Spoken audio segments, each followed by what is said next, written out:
Bonjour, c'est Faber pour un bilan de mes 5 premiers jours de grind en NL4 sur PMU. Alors j'ai décidé d'adopter un style très loose agressif. C'est je dirais ce vers quoi je tends quand je me laisse aller à ma nature. J'ai un peu de mal je dirais à resserrer mon jeu.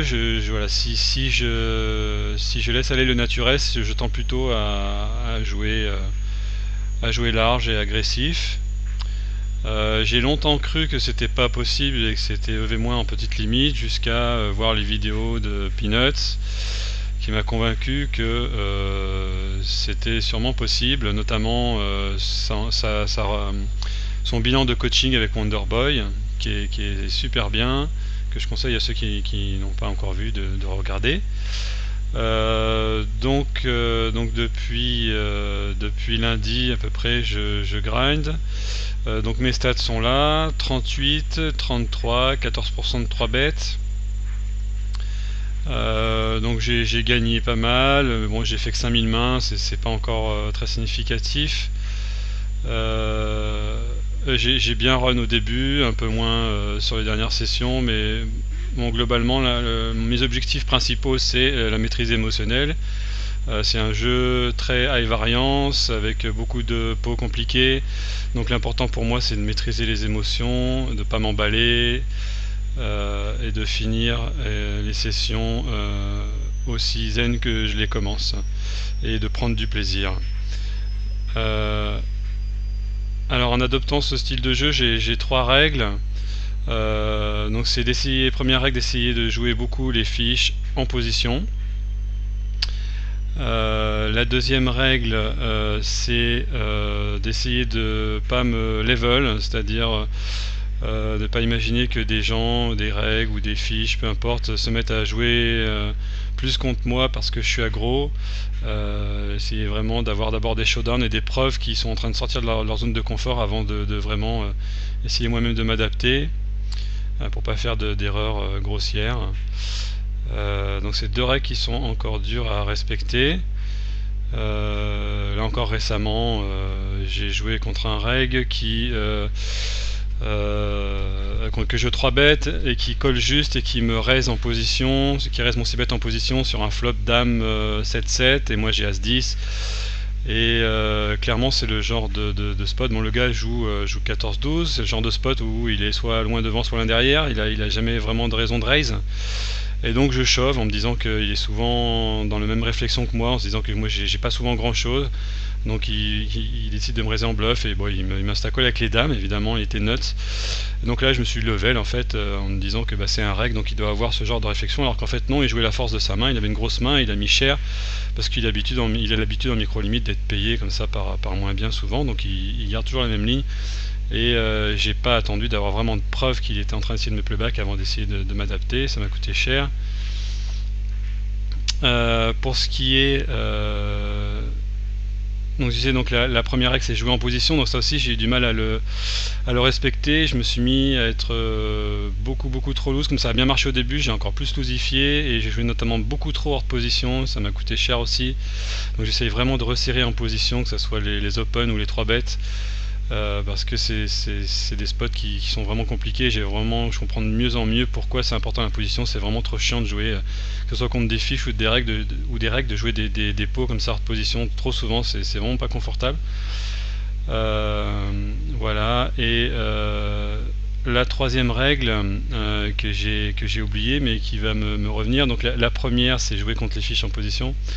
La deuxième c'est pass level, voilà, et la troisième en fait qui est la plus importante que j'aurais dû mettre avant, c'est ne pas confondre agression constante et agression bornée.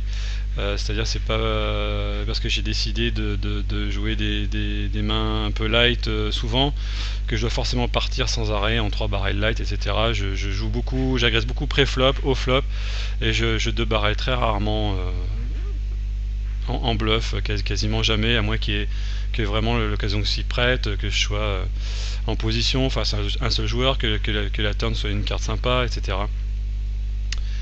Et ça aussi, sur les dernières sessions, j'ai eu du mal à m'y tenir. Et il faut donc que je resserre mon jeu post-flop également. Donc là j'ai 72% de 6 bêtes, c'est beaucoup trop aussi, c'est pareil. Il faut que je fasse un effort pour bien cibler les flops où je 6 bet. En fait, je pense que j'ai vachement good run sur les premières sessions au niveau des 6 bet. Il y a plein de 6 bet qui sont passés tout le temps. Du coup, ça m'a donné confiance et en fait, c'était juste du good run et je pense que je choisis pas assez bien les spots. Donc, il faut vraiment que je resserre en position contre un seul adversaire, un flop qui s'y prête. Sont vraiment des conditions nécessaires. Et j'ai aussi un peu trop de when to showdown, je vais trop au showdown, je suis trop curieux là, notamment sur les dernières sessions. Il faut que je fasse descendre ce pourcentage et que je me level pas. C'est pas parce que je joue aggro que les mecs sont forcément en train d'essayer de me bluffer river sans arrêt. Il faut vraiment que j'arrive à folder plus river, un peu plus encore. Voilà, donc mes sessions classiques commencent toujours par la lecture du poker doc que j'ai mis en place.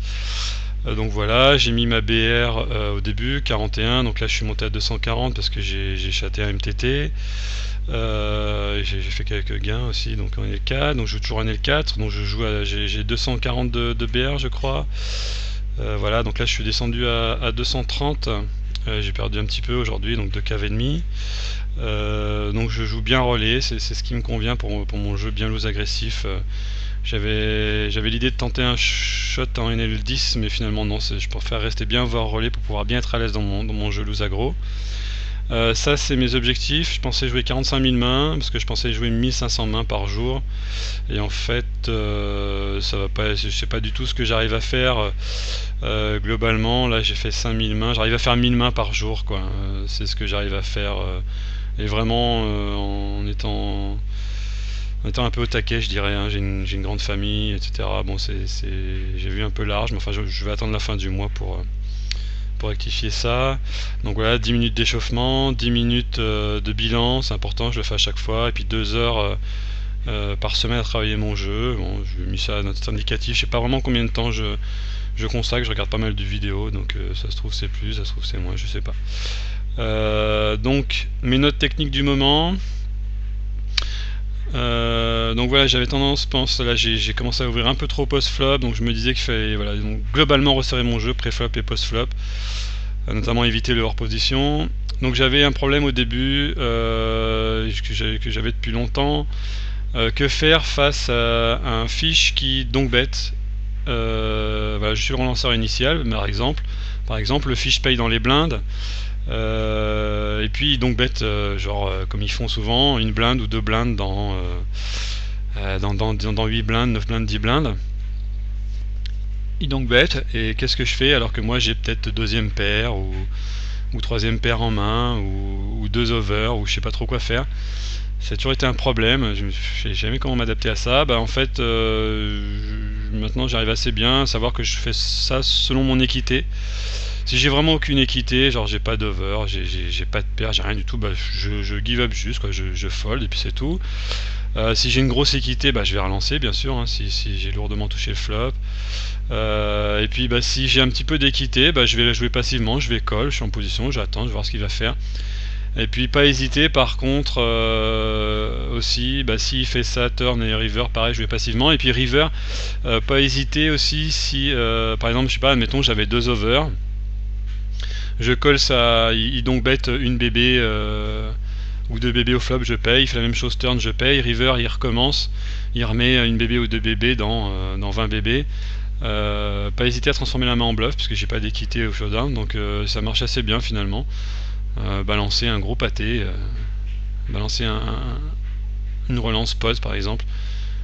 J'ai eu pas mal de réussite avec ça, ne pas hésiter à agresser. Souvent c'est une ligne faible, ils ont pas grand chose, voire rien, ils sont short stack, ils sont peut-être en train de jouer full BR, ils ont pas envie de perdre plus de jetons, donc voilà, je fais ça et ça marche assez bien. Donc quelque chose qui me rapporte beaucoup de jetons souvent, c'est ce que j'appelle squeezer les limpers. Bon, c'est pas vraiment squeezer parce que squeezer on sait que c'est quand il y a une relance qui est payée derrière, on fait un 3 bet et on est light, c'est un vrai squeeze.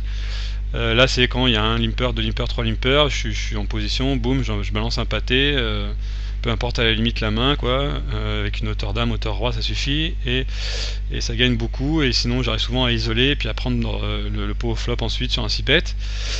Et par contre le danger c'est de le faire trop souvent dans les blindes par exemple, là il faut vraiment resserrer, je l'ai fait trop souvent hors position, et ça c'est évidemment toujours pareil, OOP beaucoup plus dur à jouer, donc ça je me suis mis à le resserrer et ça va mieux. Donc pareil, donc j'en parlais tout à l'heure, le taux de 6-bet était trop haut et je prenais trop de mauvais spots de 6-bet face à des calling stations, etc. Quand le flop est mauvais ou quand je suis hors de position et que le flop est multi-way et qu'il y a des grosses calling stations derrière, ça sert à rien de 6-bet, ça va jamais rapporter d'argent. Autre chose, ouais, donc quand je joue 6 tables, il m'arrive assez souvent de pas voir qu'un joueur est short stack par exemple, et de me mettre à le 6-bet alors que le mec est vraiment short stack et ça sert à rien quoi. Une fois qu'il a payé, après derrière on peut plus continuer, même si la turn est bonne, on peut quasiment pas continuer à le bluffer parce qu'il est commit et ça marchera pas. Même si la turn est horrible pour sa main, il va de toute façon quand même call parce que c'est un fish et qui se sent trop commit. Donc ça va prendre le temps pour vraiment regarder ce qui se passe à la table, notamment en début de session, ouvrir les tables et regarder quels sont les stacks des gens, quelles sont les stats, etc. Déjà les repérer au départ, et puis au début de chaque coup se dire bon voilà, celui-là il m'a call, quel est son stack, pas cliquer trop vite sur les boutons. Voilà, donc alors voilà, bon ça c'est, je l'ai marqué parce que ça m'a marqué, j'ai vraiment joué super mal certains coups, et voilà, donc j'ai été super loose et super CS dans certains gros pots post-flop, donc what the fuck, c'est des pots que j'ai vraiment très mal joué. Donc le jeu comme ça, loose aggro, me met à rude épreuve mentalement. D'un côté c'est bien parce que ça me permet de progresser, de travailler, d'essayer de prendre conscience de ce qui se passe. Mais d'un autre côté, bah voilà, c'est difficile et parfois je suis poussé à bout, je fais des erreurs, mais c'est pas grave, j'encaisse, je suis over-relay, y a pas de souci, et je préfère ça, et puis me dire que je suis dans une zone où ça me force à beaucoup travailler et à progresser, plutôt que de jouer, de revenir à un jeu plus serré qui va m'embêter et qui va moins me faire progresser. Donc là voilà, j'ai mis le nom d'un reg qui me joue beaucoup, donc lui il a commencé à me playback, c'est un mec qui joue pourtant super serré, 15-13, et il m'a fait 2-3 call light, il m'a fait un 4 bet light apparemment parce que je l'ai 5 bet shove avec paire de 6 à un moment, et il a fold son 4 bet, donc c'est qu'il était light a priori. Il a insta fold. Donc il commence à me playback, je le vois souvent aux tables, et il me joue souvent hors position, il me paye, par exemple quand il y a des fiches et qu'il limp et que moi j'ai tente des relances d'isolation, il va me coller en position, voilà, il va jouer le coup en position, il va me faire chier, et donc faut vraiment que je fasse gaffe à ça, vraiment resserrer en hors position, c'est vraiment mon league du moment, je l'ai remis en gras, jouer en position et réduire les spots difficiles OOP. Et donc il y a certains pots aussi là sur les dernières sessions que j'ai mal joué, dans lesquels j'ai confondu agression constante et agression bornée, où j'ai mis des 3 barrels sur des joueurs qui c'était évident qu'ils avaient mieux, et j'ai pas su lever le pied, c'est pas facile, toujours à la limite du j'en fais trop ou j'en fais pas assez, mais comme je disais, hein, c'est bien, ça me pousse dans mes retranchements et ça m'oblige à beaucoup travailler, à réfléchir, à revoir mes mains, j'aime ça. Donc les notes mentales, la principale donc c'est prendre mon temps pour prendre une décision pré-flop et post-flop, donc c'est le plus important. Toujours pareil, réfléchir, pas faire des choses automatiques du genre je vois qu'il y a 3 limpers, je suis dans les blindes avec un as, boum, je balance un pâté, est-ce que je veux prendre la dead money? Non, je prends mon temps, je regarde, et je me remets à l'esprit que je veux arrêter les spots V- OOP. Et post-flop pareil, prendre mon temps, pas cliquer trop vite, regarder les stacks des joueurs, regarder leurs stats, regarder combien il y a de joueurs dans le coup aussi, ça peut m'arriver parfois de croire que je suis HU et en fait non, enfin bon, vraiment je joue un petit peu trop vite parfois. Donc ça c'était un de mes objectifs du début, donc respecter ma nouvelle routine, c'était ça, hein, c'était respecter échauffement, session, bilan, donc ça je le fais très bien. Je me suis dit aussi que là ces jours derniers je suis pas obligé non plus d'ouvrir 6 tables d'un coup, c'est quelque chose que je faisais systématiquement, donc j'arrive, j'ouvre PMU, j'ouvre mes 6 tables et je joue, et par exemple hier j'étais super fatigué et je m'en suis pas rendu compte tout de suite, parce que j'ai fait mon MTT avant-hier et j'ai fini à 2h30 du mat, donc du coup hier j'étais fatigué et j'ai joué fatigué et les 6 tables d'un coup c'était trop à assimiler, mentalement j'étais pas prêt à prendre toutes ces informations d'un coup. Et donc je suis pas obligé de faire ça quoi. C'est important de se demander avant la session de savoir comment je suis. Est-ce que je suis vraiment au top et je peux tout de suite lancer à fond les manettes, ou est-ce qu'il par exemple voilà, je vais ouvrir que 2 tables, puis après quand les 2 tables je sens que je suis dedans, je suis bien dedans, j'ai bien compris la dynamique, j'en ouvre une 3ème, puis une 4ème, etc. Puis à la limite je suis pas obligé d'en ouvrir 6 à chaque fois, il n'y a pas de raison d'avoir cette règle là et que ce soit un standard. Je peux très bien faire une session avec que 2 tables ou que 4 ou voilà. Et puis pas hésiter aussi à faire des pauses, sit out, quitter la table, aller prendre un café, etc. Aller prendre l'air dehors, j'en sais rien, faire un truc, aller faire la vaisselle. Ou quand il y a certains moments où j'ai l'impression que je sais plus, voilà, où donner de la tête, quoi, les informations se chevauchent, je suis plus tout à fait lucide, c'est important de faire ça. Moi ça j'y arrive assez bien, c'est plus du tout comme avant, où avant j'ouvrais ma session et puis c'était ça passe ou ça casse jusqu'à la fin. C'était pas du tout agréable à jouer. Et puis voilà, donc je continue, et puis donc l'échauffement, je le fais à chaque fois. Donc je regarde mon poker doc, je regarde ce que j'ai écrit, je réécris des trucs, j'en change, j'en efface, j'en rajoute, et puis je regarde mes mains de la veille, ou je regarde une vidéo, une revue de session de Peanuts ou de joueurs que j'aime bien sur Poker Academy pendant 10 minutes, un quart d'heure, et puis après je joue.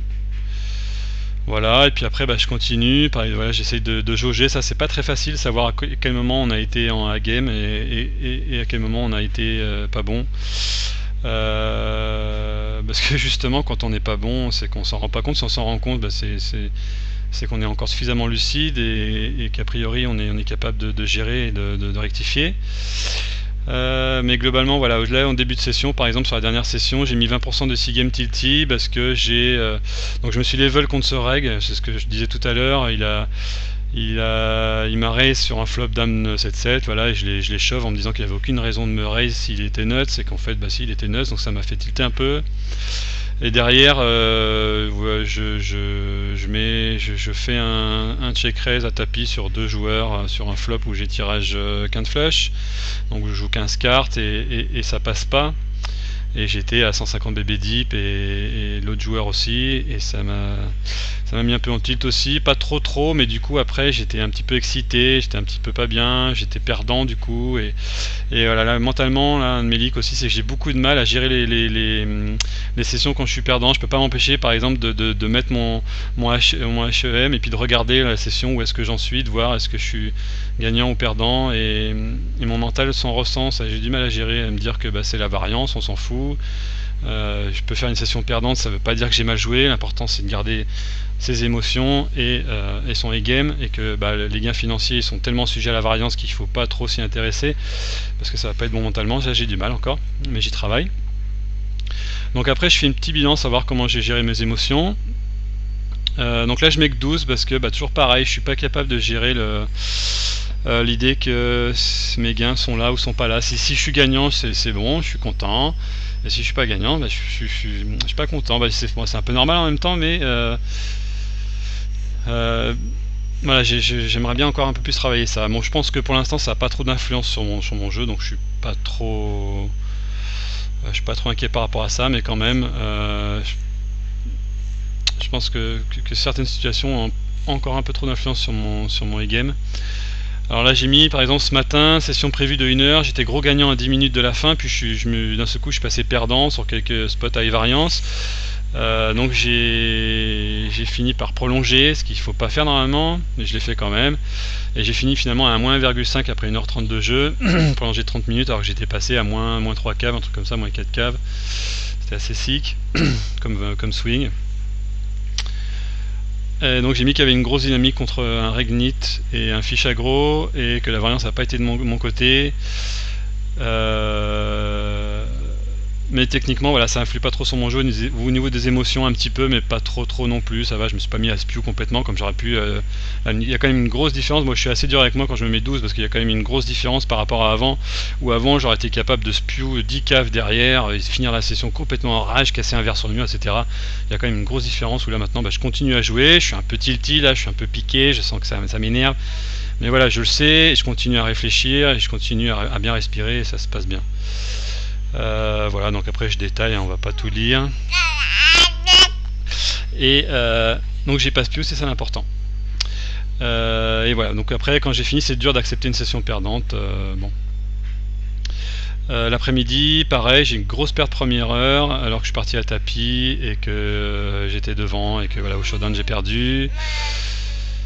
Et j'ai bien repris le contrôle après, donc j'étais assez content et finalement je finis à moins 0,5 cave, donc c'est pas énorme. Voilà, j'ai perdu 2 caves sur la journée, c'est pas énorme, et voilà quoi, comme je disais, c'est un jeu où il y a beaucoup de variances, donc il faut que je l'accepte. Voilà, ce sera tout pour aujourd'hui. Je ferai sûrement une deuxième partie plus tard où je ferai une session de jeu en direct quoi, pour vous montrer un peu comment j'aborde le jeu avec ce nouveau mode loose aggro. Bonne chance aux tables à vous tous, et pas de tilt.